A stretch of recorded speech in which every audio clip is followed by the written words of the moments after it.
we go. 67.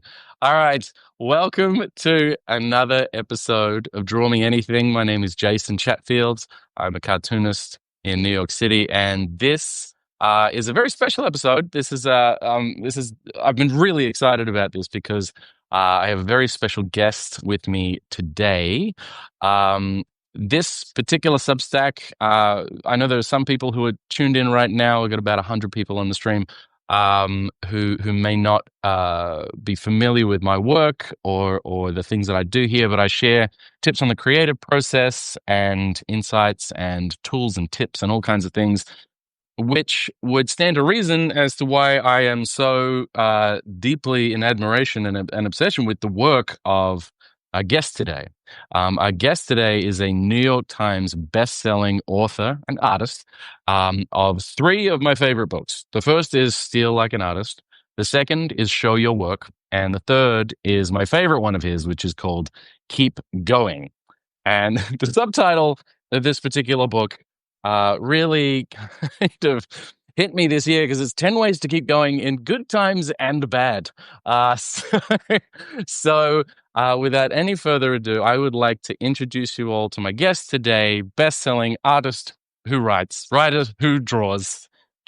Please welcome Austin Kleon. Hey. Hey, y'all. That was perfect. That was amazing. Welcome, Austin. How are you? I'm good. How are you? I'm good. It's a real pleasure to have you on. Thank you for doing this. Well, you're in Austin, right? You're in Austin, Texas? I am in Austin, Texas. Yes. Fantastic. You've been there for quite a while now. I've lived here for 17 summers, I believe. Wow. Maybe more. Maybe Huh. 18 summers at this point. So yeah, I've been Okay. here a long time. Yeah. You're not For from there, whatever are you? reason. You're from the Midwest somewhere, like I am. Ohio? I grew up. I grew up in the middle of a cornfield in Ohio, like a Ohio. little bit south of Columbus, and that's where my Right. wife's from too. She's from Cleveland, but my wife loves it down here, and it's like the song, I'd rather live in her world than live without her in mine. So yeah, we've Nice. been in Austin this whole time. I think my mom wishes she'd named me Cincinnati, so I'd have stayed close. That's good. Have you ever been to the Billy Island Cartoon Museum and Library in Columbus, Ohio? I have, and I was very disappointed last year to not be able to make Nancy Fest. Yeah, it was incredible. It was Uh, so good. Oh, I you have would have some loved it. merch from Nancy Fest, and I'm actually, I think Carol Tyler is about to have a show there, and I love her title for her show, which I believe is Write It Down and Draw It Out. Yes, that's right. Yeah. Which I just think is a great. And I was just reading about her because she was friends with Aline Crum or Kaminsky Crum, Kaminsky, and I'm yeah, reading right. the Crum biography right now, which is Right. fantastic. Yeah, Very yeah. good. I I know think that Dan nailed it. the cartoon curator there, just spent Caitlin just spent some time, and Jenny Robb as well, at the Billy Island, just spent some time with Mr. Crumb in France, and said he's doing great. He's doing fine, all things considered. Yeah. I mean, like, I think that's such a little gem, and I mean, Yeah. it's right next. Columbus is like my relationship with Columbus is very, strange because that's where I went every weekend. Like, that's where we went to the mall and stuff, but Yeah. like, and so it's like I don't. But I only know the city through being like a 10-year-old who's with his mom at the mall. I don't know like the city through the lens of like other people. So it's been interesting to watch Columbus kind of become. But that one part of OSU where it's like the Wexner Center and Yep. the Cartoon Museum is like so interesting. Mm. But I try. So when we go back home to see all the grandparents, I try to like bop through there. Yeah, it's always worth it. There's When I always something good can. on there. Yeah, that's great. And Crossroads is fantastic. A cartoon Crossroads Columbus, it's usually in the fall, I think. That's always worth a visit. If it ever lines up with you, it's always a great visit. So my feeling is that, well, I mean, the Midwest is interesting for cartoonists anyway. I mean, there's so many good cartoonists in the Midwest, but there's also something about like being in the middle of things. I think because cartoonists are using pictures and words, like there's something about being in the middle of things that I think works for cartoonists. So I don't Totally. know for sure. That's like one of my theories anyway. No, it's a good theory. Actually, it checks out now that I think about it. I wanted to kind of expand on I want to call it the subtitle of what is, I have told you, Keep Going is my favorite of your books. It always resonated with me the most. They're all fantastic, but this, for whatever reason, I mean, I've had this on there's three books I have on my desk pretty much at all times. One of them is this. The other one is Richard Thompson. He's Richard's Poor Oh, Almanac. And the other oh one yeah. is What It Is by Linda Barry, which is easily one of the best books on creativity ever written. And Linda's the coolest person in the world. I don't know if you can see, but like Oh, I don't know if wow. you can see. This is a page from Cruddy. Yeah. Look at It's that. an outtake from Making Comics here, So and then good. there's Making a Comics, another picture. great. Yeah. Yeah, there's a picture of Linda right here that you can't see because of the stuff, but like she's Amazing. always with me. Yeah, she's She's a the coolest. big hero of mine. I met her when I was 22, 23, and just Wow. kind of changed my life. You know, I Yeah. spent like 2 hours with her and just getting to know her work and seeing her read Cruddy live in a Yes. chemistry lab at Oberlin. Yeah, right. Um, Huh. it was just like, just blew my mind. And she's been a guiding spirit for me ever since, you know, for the past 20 years, really. Yeah, her YouTube channel's fantastic. Her lessons, everything she's doing through. She got me through the pandemic. Truly, like she won the Reuben Award for Cartoonist of the Year that year, and she is just one of these. Like she's always creating. Your book had this quote from her about like the phone gives us a lot, but it takes away three key Yeah. elements of discovery: loneliness, uncertainty, and boredom. And that's Linda saying those have always been where creative ideas come from. And she's so right about that. It's one of the truest statements ever spoken. I mean, like, it was funny because for years I was like, give this woman a MacArthur. And then she Yeah, finally totally. got it. She So got I it. had been saying that for like half a decade, and then she got one. I was like, Yeah. yes, great. But no, she's an influence. Her influence runs through all the books. Yeah. She's actually a big influence on this next book because my next book's called Don't Call It Art, and it comes out next Right. year. And it's Nice. about what I learned from my kids, Oh, being the studio assistant to my kids, basically. right. And Linda runs this program called Drawbridge at the University of Wisconsin-Madison, Mm, where she pairs a 4-year-old with a PhD student I because one love of the that. things she noticed is that PhD students tend to be miserable people, or they're miserable anyway. And so she had Yeah. this idea of like getting a 4-year-old hooked up. So her idea that a 4-year-old is kind of this a 4-year-old's just this unstuck creature. It's just not, Mm, they don't get stuck. And so yeah. that was kind of she was doing that work before my kids were little. And so I kind of used that idea of collaborating with a 4-year-old or like learning from a 4-year-old Mm, to when I was raising my boys, and my boys are tweens now, they're 10 and 12. So this book is all about just like just the lessons I learned from myself yeah. while parents. But anyway, I could talk about Linda for No, forever.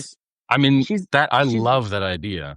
she's That's, part of my creative family tree. I mean, she really yes. is. She has influenced pretty much every. I think probably show your work the least, Mhm. but like she's in every book some way just because she's just so influential on me. You can see it in the DNA of your books. There's bits of Linda in there, and even Yeah, like this was one of my favorite parts of the book was the child's play thing, which I right. know you're sort of expanding upon with the So new yeah, the book. But next book is that yeah, that section of Keep Going is basically right. this whole next book. Yeah, Yeah, I, the real work is play. Yeah. exactly. And that's one of my that really resonated with me because when I've been doing this 20 years. I was a syndicated newspaper cartoonist doing comic strips, and then I started out doing political cartoons working in newspapers, which is why I was so drawn to your work in the first place. Like 2012, 13, I was in Melbourne, Yeah. and I love printed matter. I'm just such an obsessive about printed thing, like tangible printed matter, and that really resonated with me, your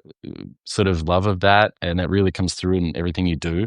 And I sort of think about Um, like your there's a you do these zines.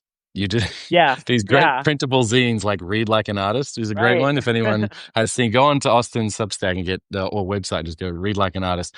One of the things that I really loved was number four was read with a pencil. I only read with a pencil. I mean, I'm most comfortable with a pencil in my hand, but when I read with a pencil, it focuses attention. I absorb things better. I've got a lot of marginalia. But it just there's something about reading with a pencil and holding attention. It's almost like a stim, almost, Oh, it's like, definitely. yeah. And Yeah.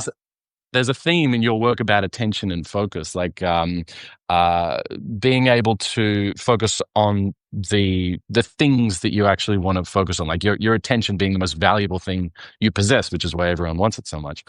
What you talk about it a lot. How do you manage your attention, your focus, especially when it comes to like reading, like and not getting distracted by every other thing when you read? Oh, that's a great question. I am really, really another one of my so like Linda Berry would be here, and then like Brian Eno is a great Oh yeah. teacher of mine. Huh. I've studied him for like, over a decade now, and he's another person that you'll always see like kind of pop up in the work. Mm-hmm. The thing that unites those two is they really believe in play. Like, Mm. that's a big word for both of them, so that's one way that they connect. They also both love music, and of Yeah. course, the great thing we learn from musicians is that it's about playing. I mean, musicians play music. But with Eno, the thing that Eno is on right now that I'm really juiced about, that he keeps saying over and over in interviews, is knowing what you like is this kind of magic tonic for your attention, Hmm. because if you know what it is that you actually like, spending some time really thinking about what you actually like, because we live in this world where everyone else is trying to tell you what to like constantly. Mm. Like, look at this. Like, if you think about the minute you like sign onto a platform, it's like this, like this, like this, pay attention to this, this, and this. And it can become hard to get to a point where you even know what you like anymore. And I know Yeah. that sounds very simple, but I think what we're dealing with in this culture right now is like a lot of people that just don't know what they like. Yeah. And it's particularly problematic for people who want to make stuff, because if you don't know what you like, how are you going to know what you're supposed to make? Yeah. Because really what we make is more stuff like we like. I mean, we take all the things that we like and we put them together, and that's our work. Right. And So, yeah. And then you make things that if you do make something that gets likes, I used to have this thing that was like, don't create art that gets don't curate your art to what gets likes, curate it to what you like. Like your people will find you because people, I know there's like an audience capture thing where people, they post one thing and it just gets way more attention than the rest. So they just keep doubling down on that to try and chase that dragon. And exactly. they're never happy because they're like, oh, that I didn't really like that. It just happened that everyone else seemed to like it. So now I'm stuck in this, this loop. There Right. was So always, your yeah, so your original question was about attention, and I know it's yeah, weird to attention. talk Yeah, about what you like, but the thing is when you know what you like, that yeah, can you can tune into what you're supposed to be paying attention to. It gives you a little bit of focus, I think. And so for me, I mean, I have people sending me books literally like all week.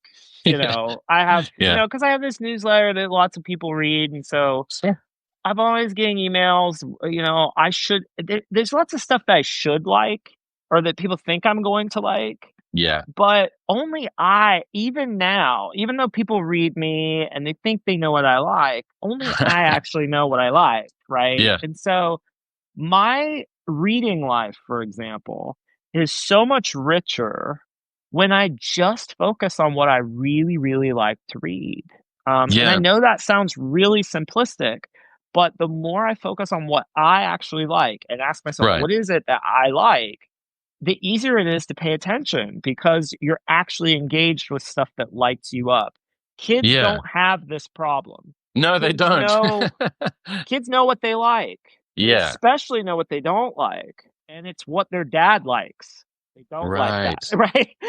Yeah, I I mean, think I think the exception to it is really when you share things like once you figure out what you do like, and say you read a book that you absolutely love, and then you share that with people.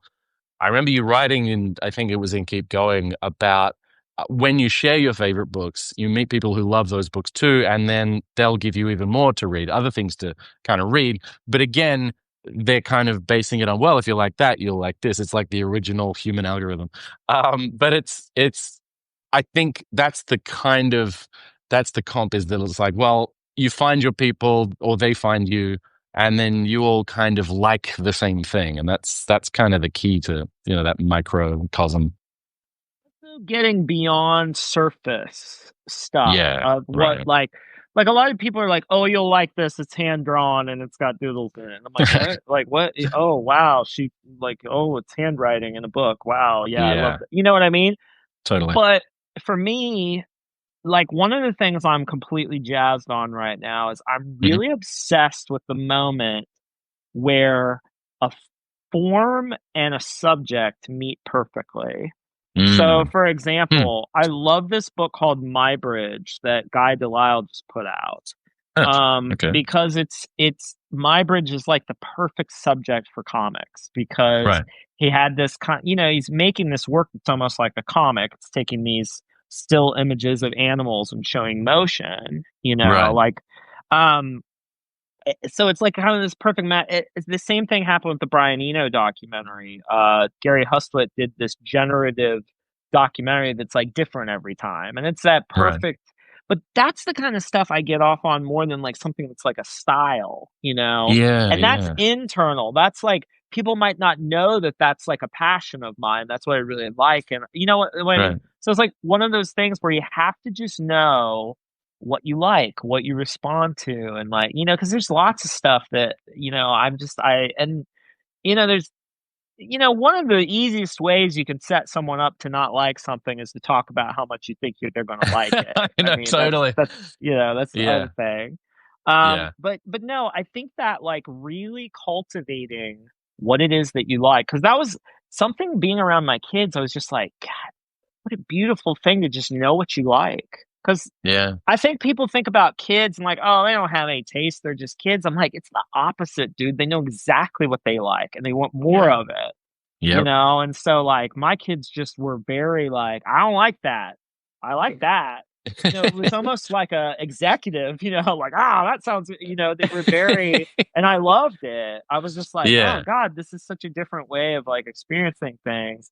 Now, on the other Right. hand, we're always looking for creatively something that we don't know we're gonna like, and that's Right. a trick too. Because one of the beautiful parts in our creative life is stumbling onto something that you didn't know you were gonna like, and that's Totally. tricky too.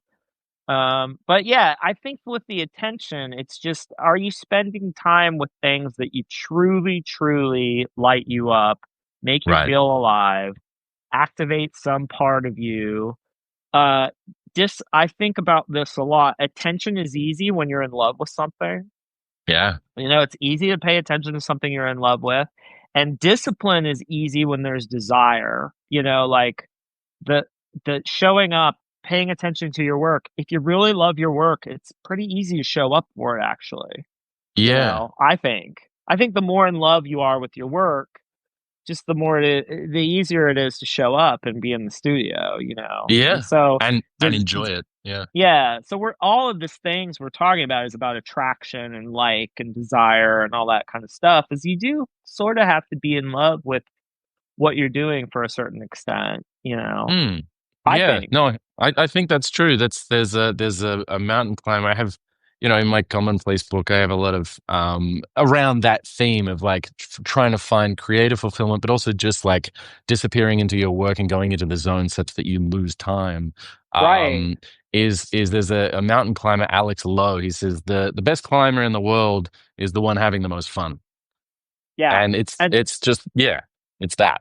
fun has been in our culture, fun is looked on as something frivolous, play is looked on as something frivolous. Right. But Maslow said, the pyramid guy that everybody knows, he actually said that the most mature people are the ones that can have fun, actually.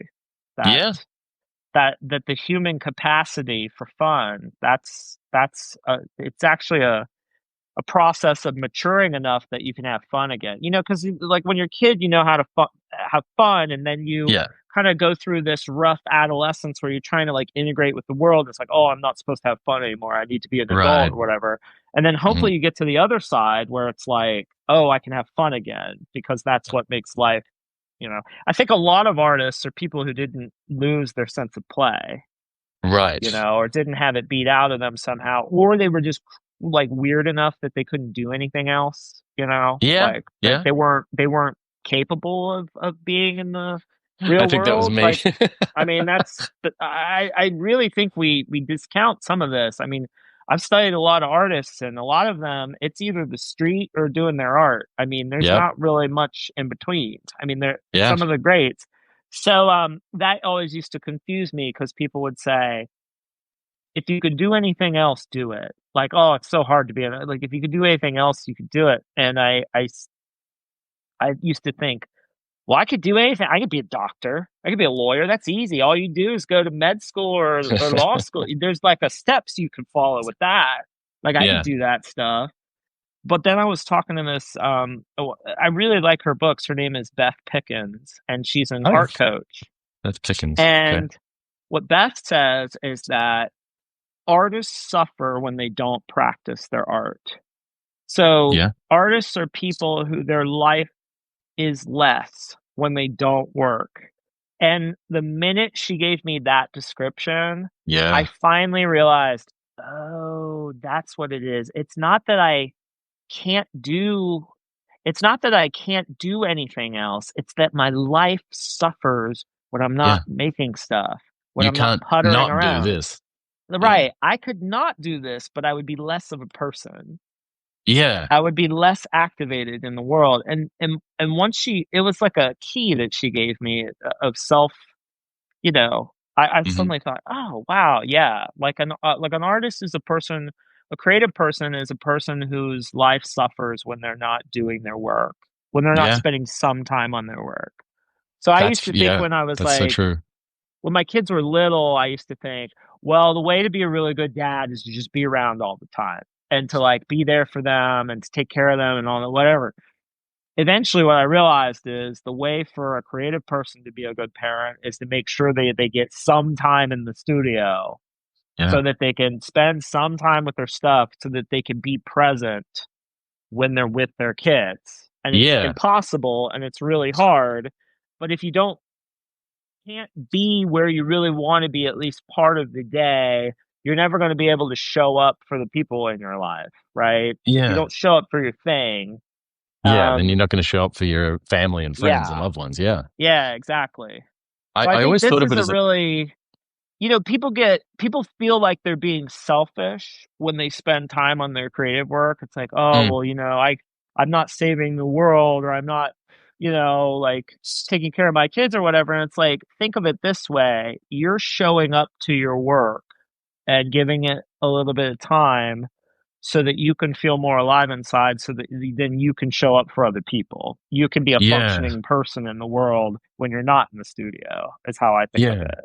Yeah, no, that's a really good perspective on it. I think that's right. I mean, I've always thought of this as, to me, like I've been a freelance cartoonist for 20 years, and I always thought when people ask me like, why are you a cartoonist? Why you do like, why do I do comedy? Why do we cartooning? It's because I can't not do it. I've tried. Right. I Yeah. really tried stepping Yeah. back and doing something else, and I Yeah. physically can't do it. Yeah. I gave it a bash. That's how you It's know. impossible. Yeah, Yeah. that's how you know. But I Yeah. but I also, for people who might feel a little bit different, they may be like, well, I can go my job and it's fine or whatever. I'm like, but is your life actively worse if you don't do the stuff? That's what you really have to ask. And if it is, find some time, because it doesn't have to Yeah. be one thing or the other. You don't have to Yeah. just be something or the other. It's Right, right, right. just to have like some sort of creative practice in your life. Like I actually think that almost 99% of people shouldn't try to make their creative work their job. Oh, But I totally. think Yeah. I think almost 100% of people should have some sort of creative practice. Yeah, and not turn it into a side hustle. You used to talk, I Right. remember you talking about the fact that as soon as someone shows any like talent for something, the immediate thing people say, they think they're complimenting them, but it's kind of stressful is they say, "Oh, you should sell these on Etsy. You should make Right. this a business." It's Like, the first compliment. Oh, you could be, yeah, oh, you this should be a chicken. painter. Oh, you could run a food truck. Yeah. You could open you know what you should do? You should take this thing that you love, that you really love doing. You should make it your job. Yeah.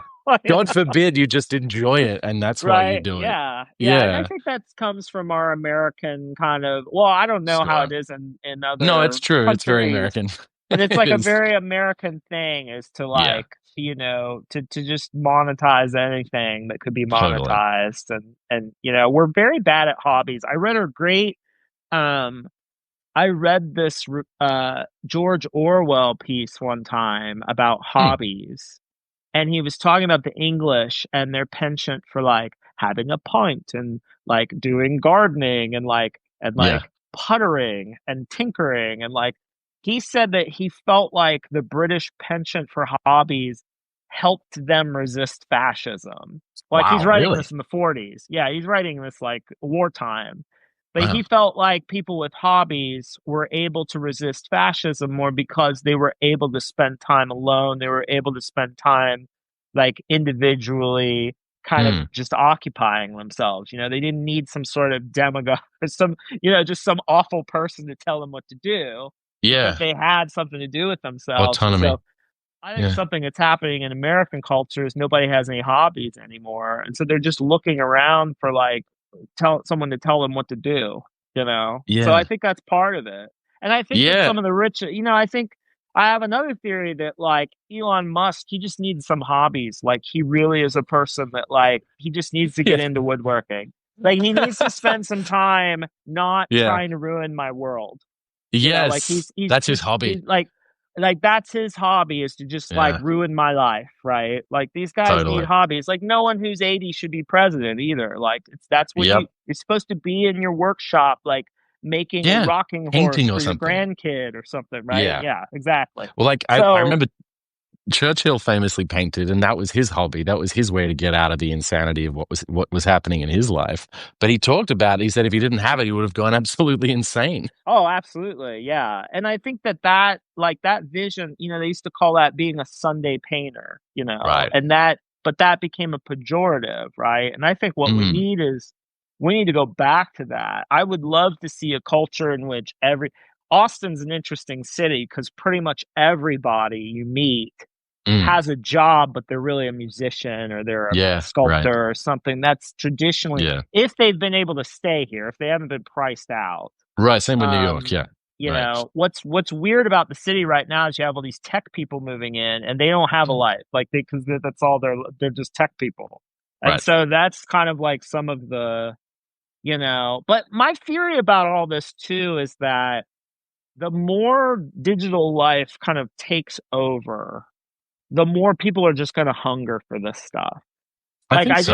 I'm I just hoping. think people are just really like I think even this like my kids' generation, even if they spend the next 20 years like letting AI do everything, I think at Mm. some point there's going to be a breakdown where they say, I just am gonna go out and dig a hole in my yard and stick Yeah. a seed in there. I'm gonna Yeah. stick a plant in it. Because I find for me like people ask me about the kids and stuff, and I'm like, they're doing exactly what I wanted to do when I was a kid. I didn't want to go outside. I mean, I grew up in a rural existence. I took hogs Right. at the county fair. I went to 4-H camp. I didn't want to Mm. do any of that crap. I want to be inside in front of my computer, Yep. coding, like all that stuff. What do I want to do now? And now I've made my whole career using computers and being a digital guy or whatever. You know what I do on the weekends? I go out there and dig a hole in the yard. Put a seed in I it. I put rocks in my wheelbarrow and wheel it from one side. I'm doing all this stuff that I didn't want to do when I was a kid because I'd rather Yeah. do anything than be in Yeah. front of a screen, right? So Right. You and now it's like I'm doing all this stuff as a 42-year-old that everybody right. wants their 10-year-old to do. Go play in the yard, go ride your bicycle, go, all that stuff. It's like, why do that now? you Yeah. know. Well, it's also creatively, it's conducive to creative ideas and thought. I know you and Ryan Holiday have this thing called you like going outside, just doing things, getting out in the sun, in Yeah. the air. And there's this sort of this rituals thing. I know Mason Curry. Mason's going to be on the show, by the way. Mason Curry's Oh, book, cool. The Creative Rituals, one of my favorite books. I went through every single one of them, and again with a pencil in my hand, and underlined every common thing that was in every single one of those artists. If anyone hasn't read it, by the way, it's called Creative Rituals, right? And it's by Mason Curry. And it's the artists, composers, poets, writers, paint. It's just every kind of creative person. Here it is. One of Daily Rituals. That's what I was going. Daily Rituals. One of the best. And there's a sequel too of women creators as well. And it's one of these things where I went through, and the common thing across hundreds of years of people who never met across centuries was one, they usually worked not long after waking. They they would number two, they would work for only 3 to 4 hours, between 2 and 4 hours. And three, they all had a walk every single day. Part of their doesn't matter where they were, part of their routine was a walk, get outside. And they came up with the greatest art and music and poetry and writing of all time. I mean, it's those three things I noticed with a correlation. Not to say that do that and you'll be amazing. It's just that they always help. They always help going outside and walking and yeah. And And that, well, and this, I mean, I had the same reaction. yeah, What I And that's why in Keep Going, yeah, there's that emphasis on routine and daily yes, structure, right. and the demons hate fresh air. All that stuff comes out Yep. of, I think one of the reasons I was able to pull Mason's book is that to me, this is a reference book. I actually keep this nearby Yeah, because I like to, it goes on my reference shelf because it's such an easy way to kind of like dip in and be like, well, if I need a story or if I need something about an artist, it's right. an easy reference thing. But yeah, that was my takeaway from the book, is trying to look for the connections. But that's why I kind of prescribed what I do in Keep Going, is that idea of making the day your unit, the daily Yeah, ritual, making the right, day your real unit of time that you really focus on. right, Because right. everything else is kind of man-made, like seconds, you can't really, like hours, Yeah, weeks are kind of months, years. Yeah, you go around the sun, but like the day is something that the sun goes up, the sun goes down. You can kind of work with that. Your body kind of understands that rhythm. you can begin You again. know, Yeah, be done with exactly. the day at the end of it. Jessie Canellis Weiner's a previous guest. She's in the chat, asking fellow artist author any suggestions on how to do more public speaking. I know that you do a lot of speaking, Austin. I'm trying to Oh, double down on all human forward career prospects. And Patricia mentioned. Is it interesting that only men were interviewed for the first book? Yes, but Mason did do an amazing sequel to Daily Rituals, which was all women creators, and that is equally it's just as good. Both books are incredible. I should mention that because it did come up in the chat. But yeah, any advice on part of the speaking? problem with bringing women artists into a book like that is there's just less documentation. Yeah, exactly. There's Yes. less to, so yeah, it really takes someone. That was a big thing for me with Keep Going, is I wanted, Yeah. because I had that critique in my early books that there weren't enough women in the books, and so Right. that was something with Keep Going that I tried really hard to make sure that I had. I have a secret sentence for each book, Hmm. that I don't reveal until, well, I usually don't reveal ever. Hmm. But my secret sentence for Keep Going was women and children first, Love it. because I wanted to make sure that that there's a blackout poem in the beginning of Keep Going that's called "Overheard on the Titanic." Yes. Oh my God, so I laughed out. so that So I mean, we're sinking, but the music is exceptional. Right. So So women and good. children first is kind of the secret sentence in that book. But what were we going to talk about? Speaking because it's something like Speaking. Yeah. human forward career prospects for artists. I'm not sure. I hate to tell you this. I'm not sure how thriving anyone's speaking career is Really? right now. Okay. Mine's not particularly thriving. Hmm. I have had the pandemic. We had a lot of it kind of goes in waves. But I think the first thing to do, I'm going to try to be helpful and not be like, oh, there's no money in Sure. speaking anymore, because there obviously is. But I think what I would do first is local stuff, like I got started doing like local Pecha Kucha things, like slideshows Right. locally and like stuff like that, and just like Right. doing like one here and there. Then the other thing I think for being a speaker is to have some sort of camera time that you're Sure. like just like to just be public with, hey, I'm a person who can put two sentences together when I'm looking at other people, which is actually harder than it looks It sometimes. is. It That is kind of very hard. thing. Yeah. So yeah, I think my advice would be just like figure out how you can do a little bit of video work to put yourself forward. The other thing to do is just put on your website or in your newsletter or wherever you reach people, say, I'm available for speaking. Like that Yeah. really is the first step. Like you just Say kind of yes and figure it invent out later. yourself. Yeah, exactly. I mean, you just say, I'm available for speak. I do this. The other thing to Right. do is to do it for free for a while Right. and then get footage of it Mm. and then say, I can do this for you, but but I can teach you, but I have to charge. It's the military Right. thing. Right. Right. It But was. yeah, Yeah. so but I think that for me, I'm trying to think of how I started doing a lot of speaking. I mean, it was interesting because my first book is called Newspaper Blackout, Mm. Yeah. and it's a book of actually I've got yeah, go over to the reference desk here. Let's Um go to the shelf. yeah, so my first book was this. It's really weird. It's a poetry book, and it looks like this on the inside. It's just Yeah. pages from the New York Times are blacked out. It looks like if the CIA Redacted. did haiku.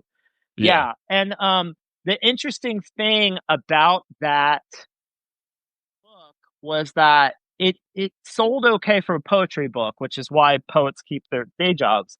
But Mm. the one thing I got to do is I got asked to like speak more because of the book. So Right. in Yeah. some ways, there are authors that treat their books as business cards, basically. Like they'll put a book out Yeah. just so they can get Speaking speaking gigs. But engagements. yeah, Right. I think basically it's like everything else in life. You fake it till you make it. You just call Yeah. yourself a speaker and you just start doing it. And you might do it. It's just like everything else in life. You might do it for nothing for a while until people will pay you for Yeah. it. Yeah. So that's my best There, advice anyway. there are some good. There's one place called Speaker Lab. I don't know if you've heard of Speaker Lab. I don't It's know kind of that. an online course on Circle, and it's Yeah. actually I've been doing it, and it's really good because I have no idea what the hell I'm doing with speaking. I've done a few Right. now, and Yeah. I was like winging it, which is a bad thing to do, I guess. But I recommend Speaker Lab. They actually seem to know what they're talking about because they have a lot of the testimonials are actual testimonials. They're not these weird AI bots and things. Yeah. They're real people who have done it. And One yeah. yeah. One thing I would I would encourage you to think about is that what makes you great in one context might make you weaker in another context. So Mm. I'm someone who I think day to day in my newsletter, online, like my one-on-one interaction with my audience, I think is pretty good because Yeah. I'm just this guy that does this stuff. Right. Now, when I'm trying to get Purina to pay me $10,000 to speak to their, corporate big shots, then all of a sudden it's like, oh, you know what I'm saying? Like Yeah, totally. it's a different audience. And so Very different. Yeah. you have to kind of figure out, okay, what is it in my work that I can you have to be willing to adjust your message if you want to make money from speaking. You have to Mm. be willing to adjust your message to whatever, corporate Yeah. stuff.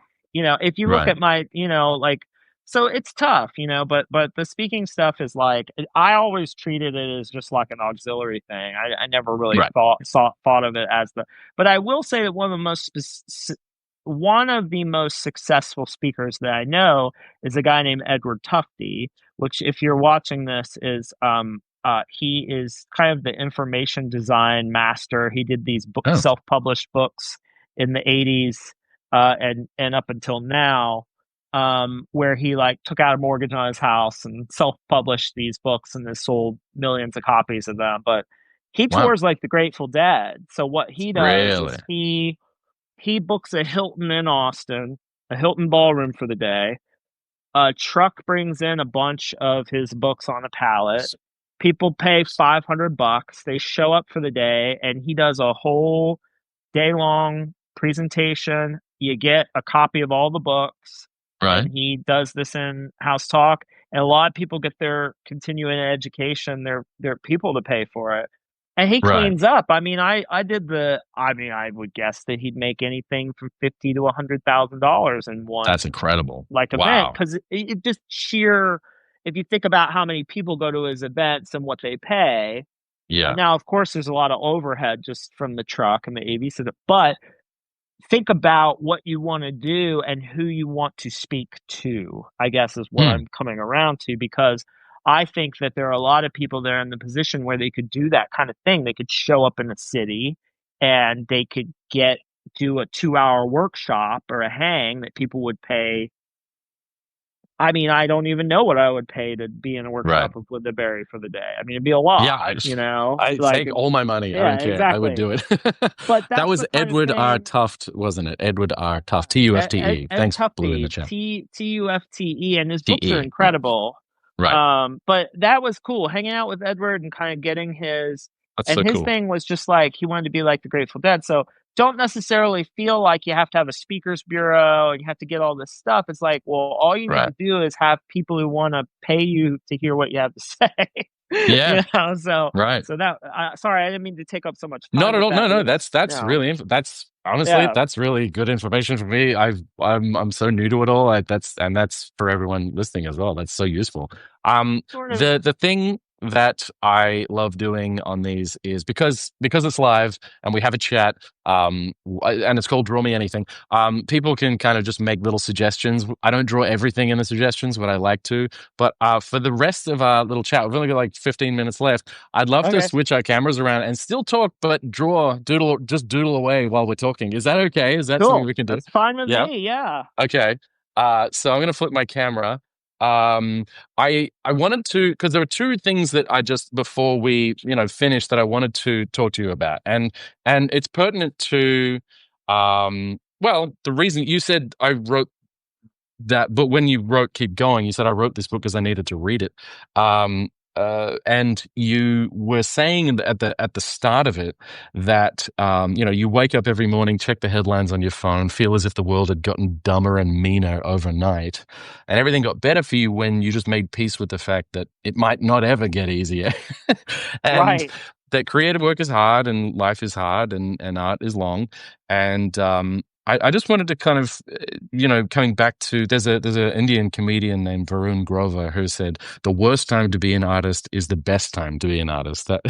That's something that my previous guest Nishant Jain shared with me last DMA, and it really resonated with me because it kind of feels like it's true. It really is kind of a strange time. How do you manage that? How do you keep that lightness when when the work gets heavy? Or the Well, world rather. I think lightness is a really good word. I mean, like, so let's talk about like, I mean, for me, most artists, when we talk about art, sorry, this is straight out of the next book. I actually need to do this illustration, so this would be good Oh, for me. nice. No.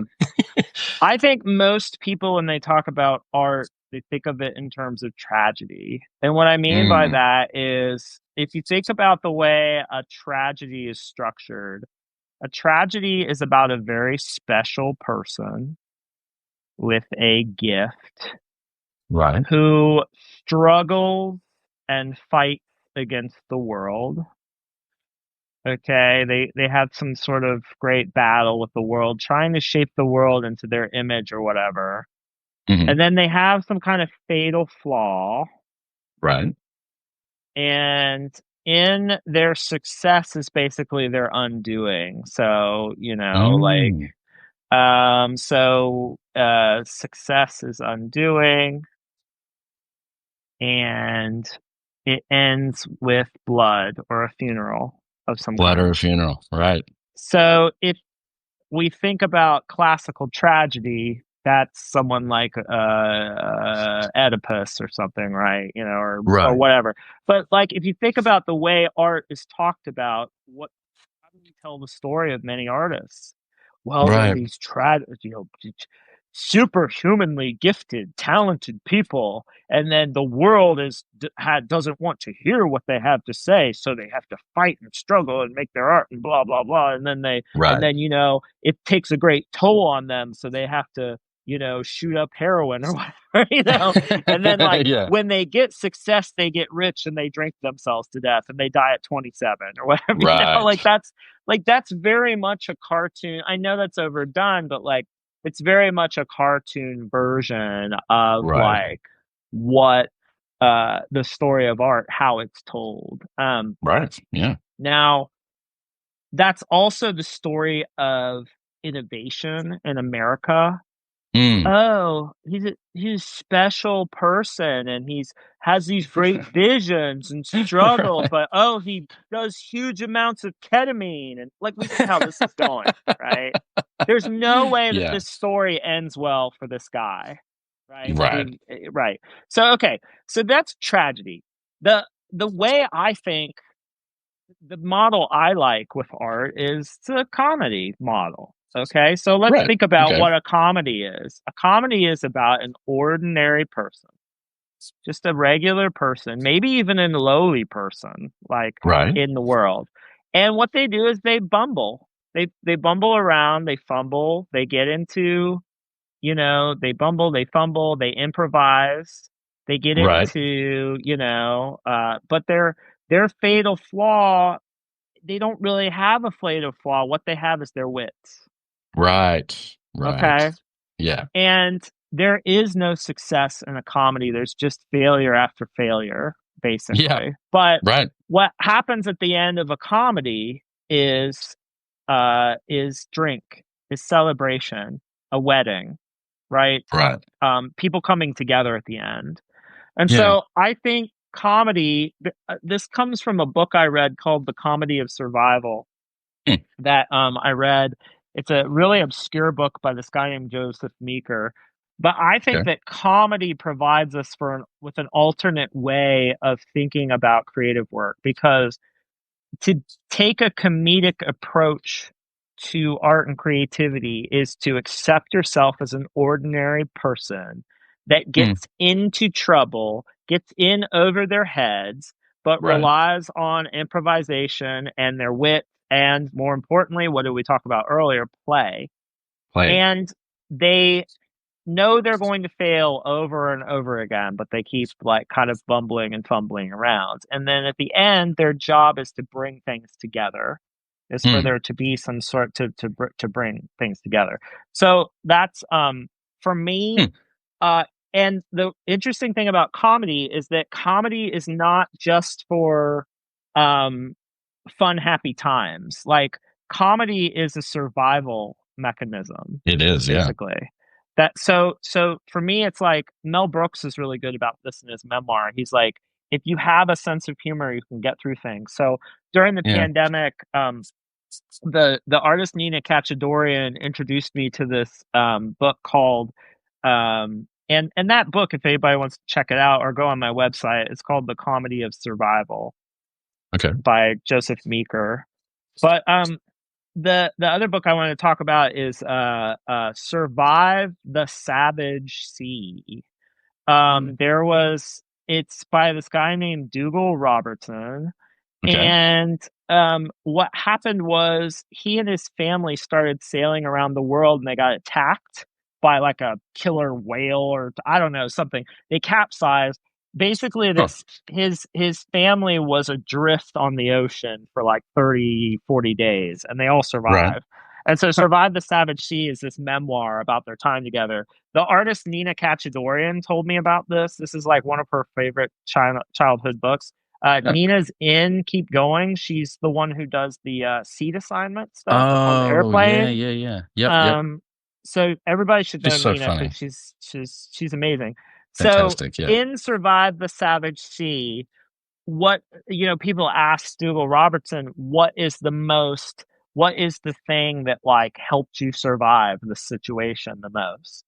And he said a well-developed sense of the It's absurd.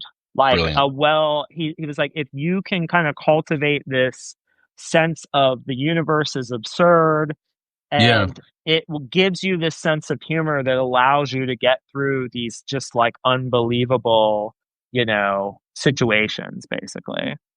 Yeah. That's so interesting. I mean, that's a commonality throughout all of history is these groups of people who develop sense of humor to get through the hardest times. There's no accident that most of the comedians in New York are Jewish. I mean, it's written. Well, I mean, yeah. Mel Brooks and Carl Reiner both talk about it in their books, right? Yes. And then the other thing is that you're absolutely right. And the other thing to know about comedy and comedians and cartoonists is that there are Mm. some of the most depressed, Oh yes, saddest, like totally. the clown is sad. Like Yeah. the comedy comes out of a deep sadness and loneliness and this Hmm. need to Insecurity. connect. Like Yeah. well-adjusted people don't need to do Strangers this kind laugh. of things, right? Yeah. Exactly. Totally. So it's this real misunderstanding of Mm. how this stuff works. I mean, comedy really comes out of struggle and strife and stuff. And so it's just kind of, it's it's something I've had to learn. So it with my parenting, Mm. the more I think of life as a comedy, the more I'm just freed up. I don't worry too much about, struggling I worry more about play and improvisation and all that kind of stuff. Right. Right. That's yeah. I think that's a really interesting thing about the psychology behind all of it. I mean, I've been doing comedy 16 years, and I don't think I've met a single comedian who doesn't have one of those traits that you mentioned. Even the most put Yeah. together, people like Jerry, they all have this deep seated like there's something there. There's a lack or an insecurity or a need for Oh, attention or a it's in weirdos. there. It's part of the Yeah, DNA of comedy of comedians.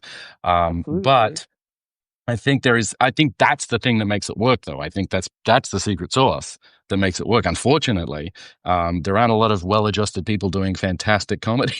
I wish I And could nor say do there we are, need but them to. But this is the thing about the arts is that, mm, if you're a well-adjusted person, go do something else. Like yeah, like help I agree. children or go, Yes, go fix climate change or something, or whatever, yeah, like, I mean, it's not, that's the thing is like, the arts have traditionally been a place for people that weren't super great at life. I mean, like, the arts are a great place to put people to struggle. And because they struggle with life, they give us this great art because they've right, thought a lot about life. People who are well adjusted don't necessarily think a lot about life because they're good at it. You know what I mean? Like yeah, they're naturally good at it. They're adjusted. It does take the I think it was it takes a little bit of maladjustment, to because one of the things about creative work is that if the world is perfect, why would you try to change it? If right, you think the yeah, world is perfect, why would you add anything to it? So it does take a little bit of maladjustment and say, well, I think I could do it just a little bit better. I think I could do yeah, this a little bit. There takes a little bit of that to want to get up and do, creative work. I think yeah.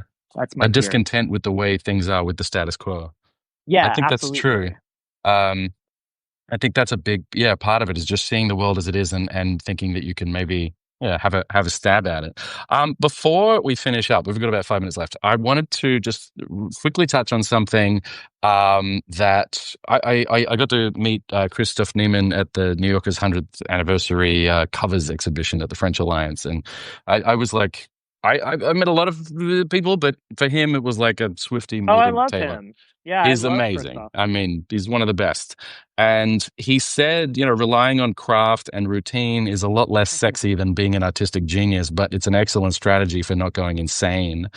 Um, can you speak to the power of that creative routine? Like like I know, you have kids, you're busy, you do speaking, you do writing, you do all of these things, but you have always been like a guiding star, certainly for me, as far as like protecting and carving out routine, even when you don't feel creative, especially when you don't feel creative.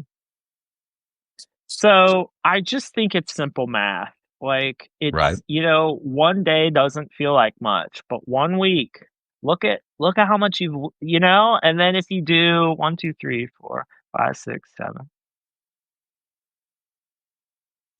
like that's 2 weeks, right? Like Right. it's Right. just simple math. It just adds up. You just get for like just one day after the other. They just over time they add up into something big. It's like one day feels like nothing, but if you can do one page a day, like at the end of 1 year, you have 365 pages. That's enough for a Yeah. book, right? So Yeah. it's Yeah. just math. And I know creative people are scared of math, but they shouldn't be because math is in everything. It's, It is. and like, Fibonacci sequence. yeah, I mean, and it's interesting that you mentioned that because I just read this thing called Do Plants Know Math, this book. Hmm. And it's about the patterns in nature and stuff like that. One of the Right. things I love to show my kids is because we're cartoonists here, Yeah. we can use space to show time. It's what Sure. cartooning or comics are anyway. So Hmm. we have these things called prickly pear cactus Okay. in Texas. And you can break one of these paddles off and stick it in the ground. And this is the Okay. first year. By the second year, you'll get something that looks like this. It will grow paddles. Okay. Right. By the Okay. third year, just the third year, you'll get something that looks like this. And what it is it's exponential. This is what exponential growth looks like. And you can see Yeah. it in Wow. nature, Yeah. right? It's And so, and you can compounding. see it in plants. It's compounding. Yeah. And I think that's the other thing people should learn about is compound interest. The most Um, powerful force in the universe. yes, that, things, it's not just what I'm talking about here is cumulative, but Right. this is compounding, this is exponential, right? And this is actually more of what showing up every day is, because every day isn't worth the same. Right. The Yes. day you're if you show up every day for 365 days, the 366th day is actually going to have more power than this first day, I think, Hmm. so it's Yeah. like, yeah, I think there's just like, but really what we're talking about, and I think again, it's this thing. I think time is really the primary material for any creative person. Is that you Right. really, Yeah. an artist is always playing with time, and what they're Hmm. trying to do. I mean, what a lot of us are trying to do is we're trying to make time disappear because when we're Yeah. really involved, when we're doing what you're doing right now, what we Yeah. really love is to lose all sense of time. You Totally. know, Lose time. paradoxically, what Yeah. you need to be able to what you need to be able to make time disappear is you need to work with time. You need to schedule time so Right. that you can show up to the page and time can disappear. So I learned this from Linda a long time ago is like, if you want to disappear, set a timer, Hmm.